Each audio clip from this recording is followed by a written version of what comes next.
Edmund I, called the Elder, the Deed-doer, the Just, or the Magnificent, was king of the English from 939 until his death. He was a son of Edward the Elder and half-brother of Æthelstan.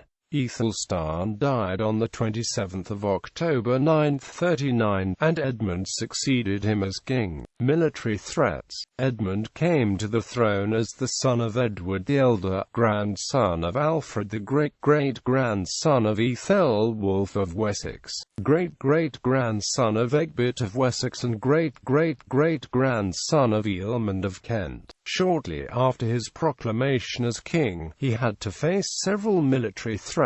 King Olaf III Guthfrithson conquered Northumbria and invaded the Midlands. When Olaf died in 942, Edmund reconquered the Midlands. In 943, Edmund became the godfather of King Olaf of York. In 944, Edmund was successful in reconquering Northumbria. In the same year, his ally Olaf of York lost his throne and left for Dublin in Ireland. Olaf became the king of Dublin as Amlab Gwaran and continued to be allied to his godfather. In 945, Edmund conquered Strathclyde but ceded the territory to King Malcolm I of Scotland in exchange for a treaty of mutual military support. Edmund thus established a policy of safe borders and peaceful relationships with Scotland. During his reign, the revival of monasteries in England began. Louis IV of France. One of Edmund's last political movements of which there is some knowledge is his role in the restoration of Louis IV of France to the throne. Louis, son of Charles the Simple and Edmund's half-sister Eadgifu, had resided at the West Saxon court for some time until 936,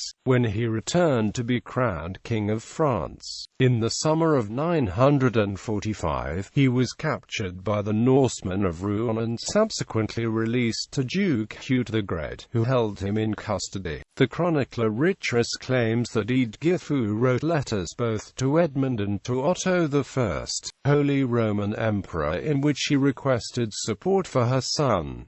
Edmund responded to her plea by sending angry threats to Hugh. Flor-du-Zanal, one of Richrus' sources, report. Edmund, king of the English, sent messengers to Duke Hugh about the restoration of King Louis, and the Duke accordingly made a public agreement with his nephews and other leading men of his kingdom. Hugh, Duke of the Franks, allying himself with Hugh the Black, son of Richard, and the other leading men of the kingdom, restored to the kingdom King Louis.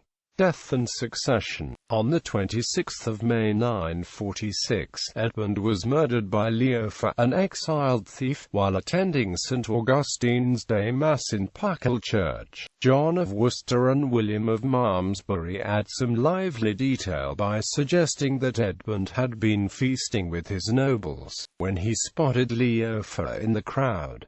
He attacked the intruder in person, but in the event, Leoffa killed him. Leoffa was killed on the spot by those present.